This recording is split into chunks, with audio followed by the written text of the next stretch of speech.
Hello दोस्तों, स्वागत है आप सभी का आपके अपने YouTube चैनल वाइट पे एग्जाम पर। दोस्तों, आज हम पढ़ेंगे सूचक। तो मैं हूं आपका अपना भैया साजिद और आज हम पढ़ेंगे सूचक के बारे में। तो दोस्तों, आज मैं सूचक से संबंधित आपको जितनी भी जानकारी होगी सारी दूंगा। तो दोस्तों, अगर आपको सूचक में कोई भी दिक्कत हो, कोई भी समस्या हो, तो आप आज की क्लास पढ़ के अच्छी तरीके से समझ सकते हैं। तो दोस्तों, शुरू करते हैं आज की क्लास। तो दोस्तों, हमारे चैनल पर कक्षा 10 से 12 के जो सिलेबस है वो कराए जाते हैं। तो अगर आपको क्लास अच्छी लगती है, चैनल को सब्सक्राइब कर देना, बेल आइकन को दबा देना। और दोस्तों, हाँ, अगर आपको किसी भी टॉपिक से संबंधित कोई क्लास चाहिए, कोई टॉपिक आपको हार्ड लग रहा है, तो आप कमेंट बॉक्स में टाइप करना, मैं उस टॉपिक की आपको क्लास दे दूंगा। तो दोस्तों, शुरू करते हैं आज की अपनी क्लास। तो आप सबसे पहले हेडिंग डाल लेंगे सूचक क्या, मतलब आप डालेंगे पहले सूचक। क्या डालेंगे? सूचक। मैं हेडिंग डाल देता हूं सूचक।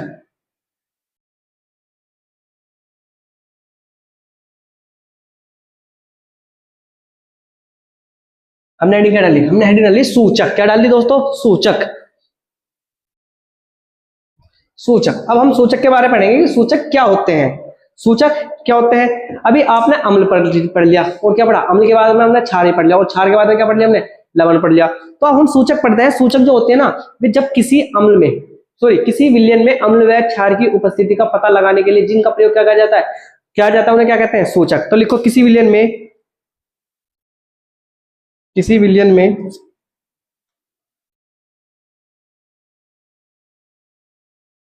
किसी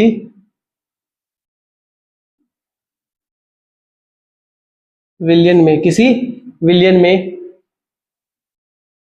अम्ल क्षार, किसी विलयन में अम्ल क्षार की, किसी विलयन में अम्ल क्षार की उपस्थिति, किसी विलयन में अम्ल क्षार की उपस्थिति का पता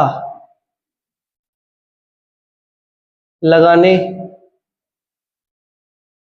वालों, मतलब जब किसी विलयन में अम्ल व क्षार की उपस्थिति का पता लगाने वाले या पता लगाने के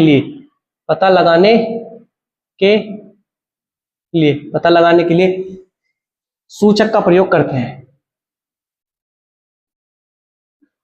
सूचक का प्रयोग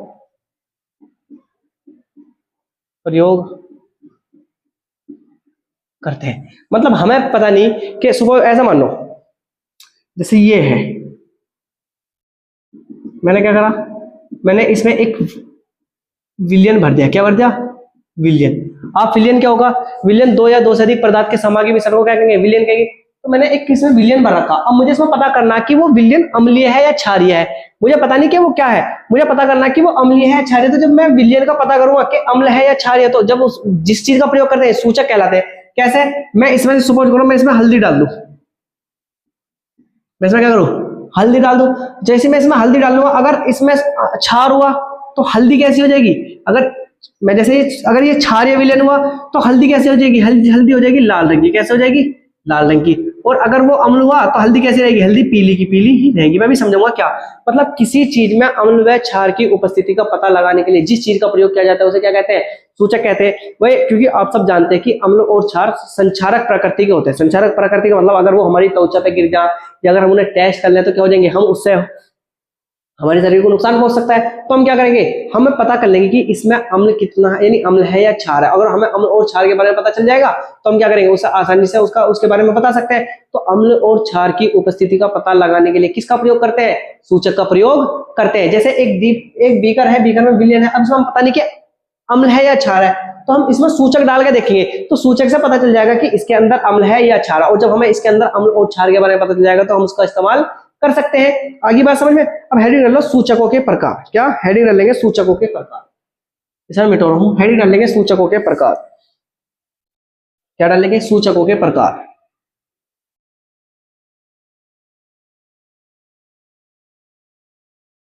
सूचकों के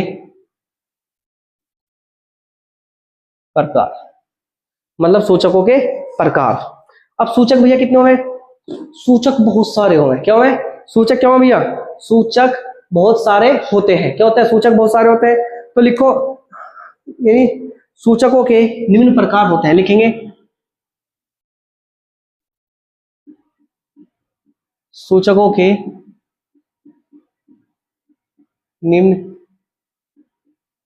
प्रकार होते हैं। सूचकों के क्या, सूचकों के निम्न प्रकार होंगे, मतलब सूचक बहुत सारे प्रकार के होंगे, वो सूचकों के निम्न प्रकार होते हैं। अब कौन कौन से होते हैं? सबसे पहला आप हेडिंग लेंगे प्राकृतिक सूचक। क्या डालेंगे? नंबर 1 करके लिखेंगे प्राकृतिक सूचक। नंबर 1 करके लिखेंगे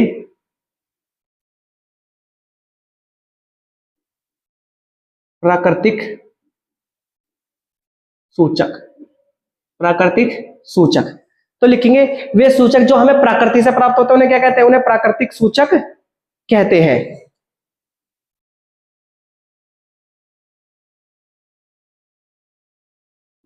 वे सूचक जो हमें वे सूचक जो हमें प्रकृति से प्राप्त होते हैं, वे सूचक जो हमें प्रकृति से प्राप्त होते हैं उन्हें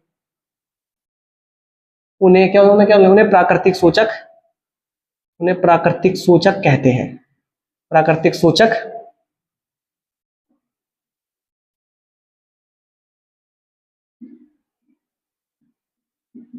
मतलब जो सूचक हमें प्रकृति से प्राप्त होते हैं उन्हें क्या कहेंगे?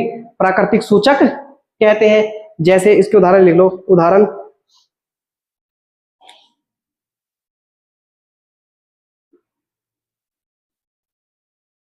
इसके उदाहरण कौन कौन से हो सकते हैं? इसके उदाहरण लिख लो भैया।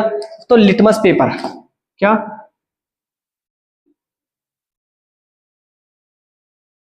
Litmus paper. लिटमस पेपर के साथ में क्या होगा? लिटमस पेपर लिख लो और लिख लो हल्दी। क्या लिख सकते हैं हम?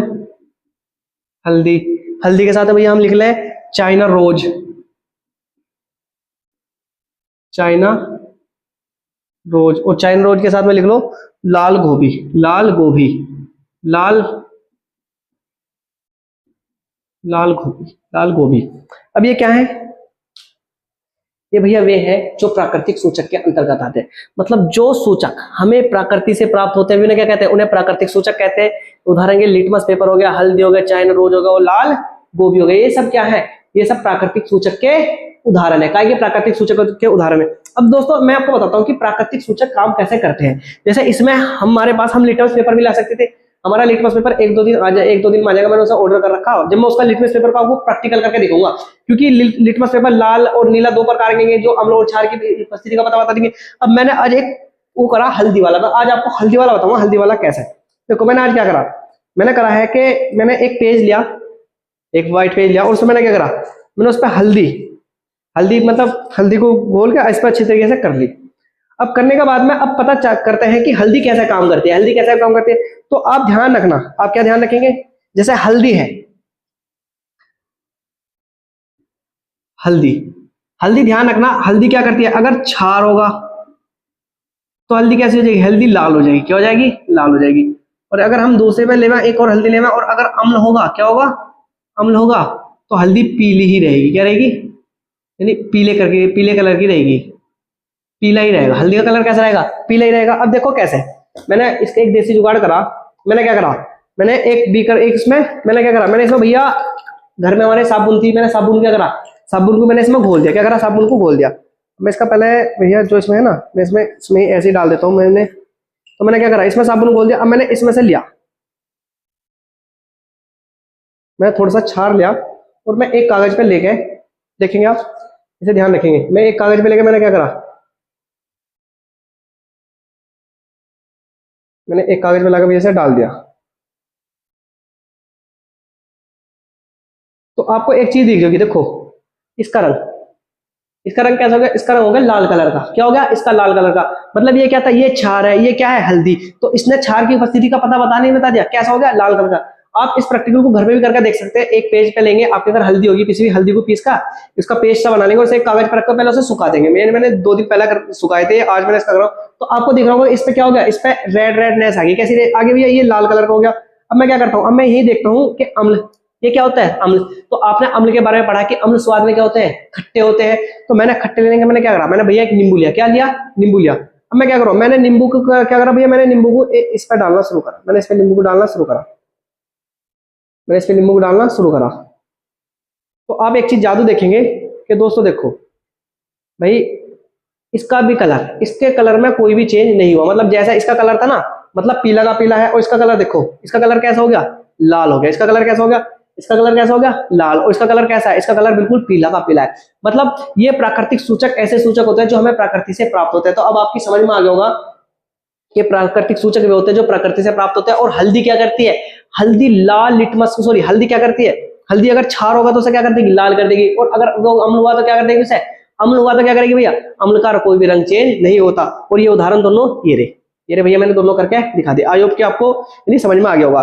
तो ये कौन से उदाहरण थे भैया, ये थे हमारे प्राकृतिक सूचक के उदाहरण, काय के प्राकृतिक सूचक के उदाहरण। इसके बाद में हम हेडिंग डाल देंगे,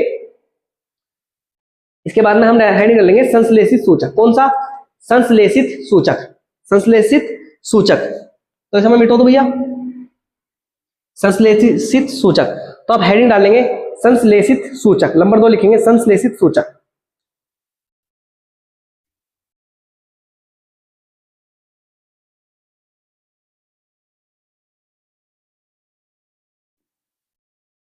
संश्लेषित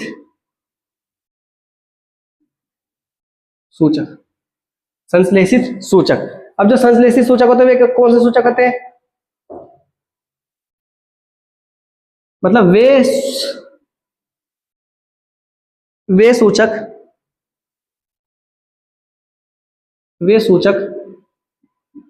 जो हमें, वे सूचक जो हमें प्रकृति से प्राप्त नहीं होते हैं।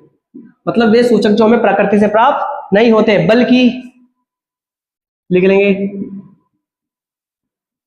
बल्कि इन्हें रासायनिक प्रक्रिया द्वारा, बल्कि इन्हें क्या करते हैं भैया, बल्कि इन्हें रासायनिक प्रक्रिया लिख लो, पदार्थ लिख लो, बल्कि इन्हें रासायनिक पदार्थ द्वारा बनाया जाता है, बल्कि इन्हें रासायनिक पदार्थ द्वारा बनाया जाता है। तो ये होते हैं हमारे संश्लेषित सूचक, मतलब वे सूचक जो हमें प्रकृति से प्राप्त नहीं होती, बल्कि इन्हें क्या करते हैं, इन्हें रासायनिक पदार्थ द्वारा बनाया जाता है। जैसे हमारे मेथिल ऑरेंज, उदाहरण लिख ले भैया,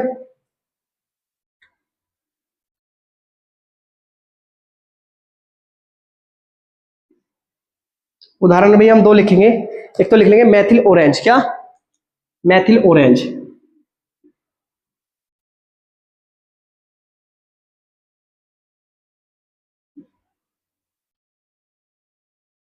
एक तो मेथिल ऑरेंज है, और एक और है, उसका नाम भैया मैं लिख लूं, उसका नाम है, थोड़ा अजीब सा नाम है, फिनाल्स फिनाल्थैलीन।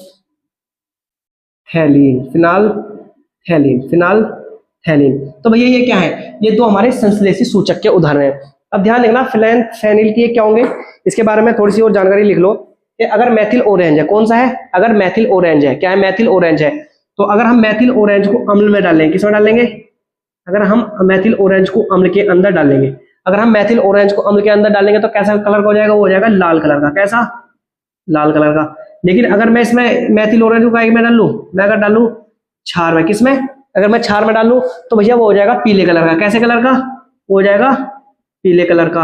और अगर हम उसे उदासीन रखें,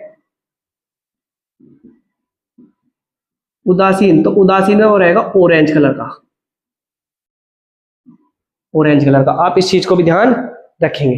कैसे, देखो वे सूचक जो हमें प्रकृति से प्राप्त नहीं होते, बल्कि इन्हें रासायनिक पदार्थ द्वारा बनाया जाता है, क्या कहलाते हैं, ये हमारे संश्लेषित सूचक कहलाते हैं। जैसे मेथिल ऑरेंज और फिनोल्फथैलीन, ये क्या है, जैसे अगर हम सपोज करो मैंने ऐसा रखा, एक तो ये है हमारा एक बीकर, कौन सा भैया, एक बीकर हमारा ये वाला है, और एक बीकर कौन सा, एक बीकर भैया हमारा ये वाला है, एक बीकर हमारा ये वाला है। तो सपोज करो इसमें अम्ल है और इसमें मैं मेथिल ऑरेंज को लाकर डालूं, तो जैसे अम्ल होगा तो इसका रंग कैसा हो जाएगा, इसका रंग हो जाएगा लाल कलर का, कैसा, लाल कलर, किसका रंग हो जाएगा, मेथिल ऑरेंज का। जैसी क्षार है, अब क्षार में लाकर डालो तो उसका कलर कैसा हो जाएगा, पीले कलर का। और ना तो वो अम्ल है ना उदासीन है, ना तो अम्ल है और ना क्या वो क्षार है, उदासीन। ना तो वो अम्ल है और ना क्षार है। जब वो ना तो अम्ल होगा ना क्षार होगा तो उसका कलर कैसा हो जाएगा भैया, उसका कलर हो जाएगा ऑरेंज कलर का। ये चीज पूछी जाती है कि जब मेथिल ऑरेंज को हम अम्ल के विलयन में डालते हैं तो मेथिल ऑरेंज का कलर कैसा हो जाता है। जब हम मेथिल ऑरेंज को अम्ल के विलयन में डालते हैं तो उसका रंग कैसा हो जाता है भैया, ये लिखा लाल कलर का। और जब हम मेथिल ऑरेंज को क्षार के अंदर डालते हैं तो उसका कलर कैसा हो जाता है, उसका कलर हो जाएगा पीले कलर का। और जब हम मेथिल ऑरेंज को उदासीन विलयन के अंदर डालते हैं तो उसका कलर कैसा हो जाएगा, ऑरेंज कलर का। ये चीज आप अपने अच्छे से दिमाग में फिट कर लेंगे। तो भैया समझ में आ गया। अब जैसे हम ले लें फिनोफ्थैलीन, फिनोफ्थैलीन ले लें, मैं से मिटा दूं। अगर फिनोफ्थैलीन को मैं किस में डालूं, अगर मैं से अम्ल के अंदर डालूं, किसके, अगर मैं से इसे अम्ल के अंदर डालूं तो कैसा होगा, ये होगा रंगहीन। कैसा होगा, रंगहीन। मतलब अगर हम अम्ल को किसके अंदर डालना है, तो फिनाइलफ्थैलीन को हम अम्ल के अंदर डालना है तो रंगहीन, मतलब कोई भी रंग नहीं देगा। लेकिन अगर मैं उसे वही क्षार के अंदर डालने लगा, अगर हम कहने लगे भैया इसे क्षार में डाल के देखो तो कैसा रंग देगा, वो क्षार में देगा गुलाबी रंग। कैसा रंग, गुलाबी रंग। और अगर हम उसे क्षार में भी ना डालना, अगर हम उसे उदासीन में डालने लगे तो कैसा देगा, उदासीन में भी कैसा देगा, उदासीन में देगा रंगहीन। कैसा भैया, उदासीन में देगा रंगहीन। तो भैया आपकी समझ में आ गया होगा कि अगर हम फिनोल्फथैलीन को अगर हम अम्ल के अंदर डालेंगे रंगहीन, क्षार के अंदर डालेंगे गुलाबी, और उदासीन में डालेंगे तो उदासीन में कैसा रंग देगा, वो रंगहीन रंग देगा। इसलिए इसे अपने दिमाग में फिट करके इन चीजों को भैया हम रखेंगे। उसके बाद में हम डालते हैं नंबर 3 में डालेंगे गंधीय सूचक। क्या, गंधीय सूचक। नंबर 3 लिखो, गंधीय सूचक। सी का सी हेडिंग डालेंगे।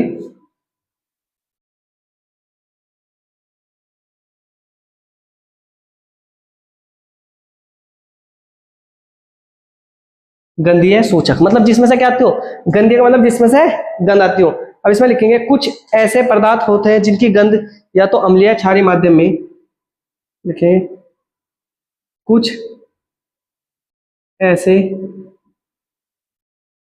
पदार्थ होते हैं जिनकी गंध अम्लीय या क्षारीय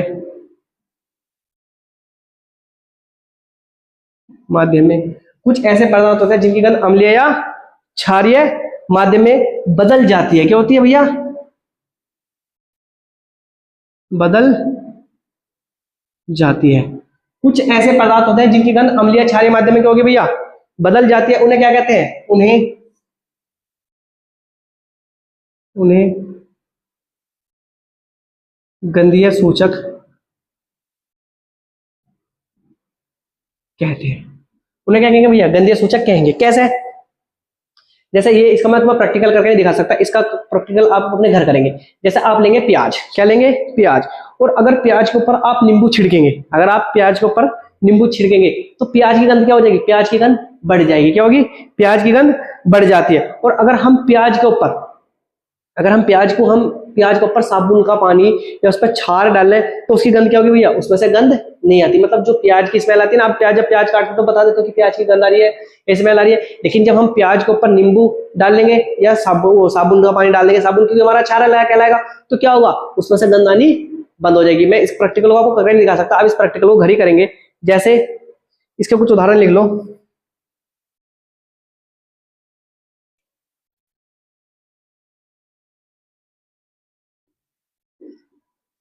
जो भैया इसके उदाहरण है वे लिख लेंगे, वेनिकला, प्याज और लौंग।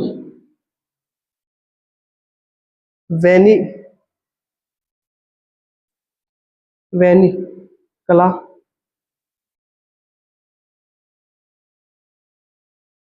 प्याज और लौंग, क्या है ये भैया इसके उदाहरण है। क्या भैया ये इसके उदाहरण है।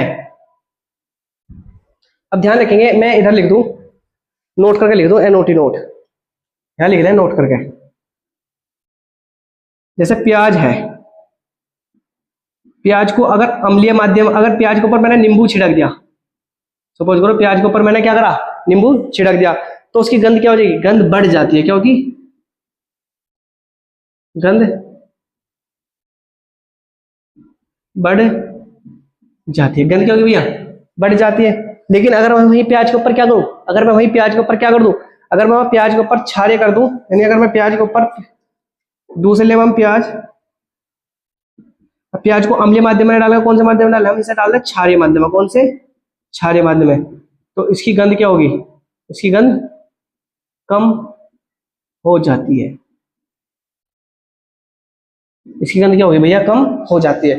तो भैया ये सूचक के बारे में था, जो सूचक के बारे में नॉर्मल से जानकारी आपको होनी चाहिए। अब सूचक आप 1 मिनट में रिवाइज करेंगे कि सूचक क्या होता है। सबसे पहले सूचक क्या होते हैं, अम्ल व क्षार की उपस्थिति का पता लगाने वाले पदार्थ को क्या कहते हैं, सूचक कहते हैं। जैसे सूचक में सूचकों के प्रकार, सूचक निम्न प्रकार के होते हैं, प्राकृतिक सूचक, संश्लेषित सूचक और गद्य सूचक। प्राकृतिक सूचक वे सूचक होते हैं जो हमें प्रकृति से प्राप्त होते हैं, मतलब किससे, प्राकृतिक सूचक वे होते हैं जो हमें प्रकृति से प्राप्त होते हैं। जैसे लिटमस पेपर हो गया, हल्दी होगी, चाइना रेज हो गया और लाल गोभी होगी। उसके बाद में संश्लेषित सूचक वे सूचक होते हैं जो हमें प्रकृति से प्राप्त नहीं होते, बल्कि इन्हें क्या करते हैं, बल्कि इन्हें रासायनिक पदार्थ द्वारा बनाया जाता है। जैसे मैथिल ऑरेंज और फिनोल्फथैलीन। फिनोल्फथैलीन क्या होता है भैया, अगर फिनोल्फथैलीन में अम्ल होगा तो क्या होगा, मैथिल ऑरेंज में अगर अम्ल होगा तो लाल, अगर क्षार होगा तो पीला रंग हो जाएगा, उदासीन होगा तो ऑरेंज रंग हो जाएगा।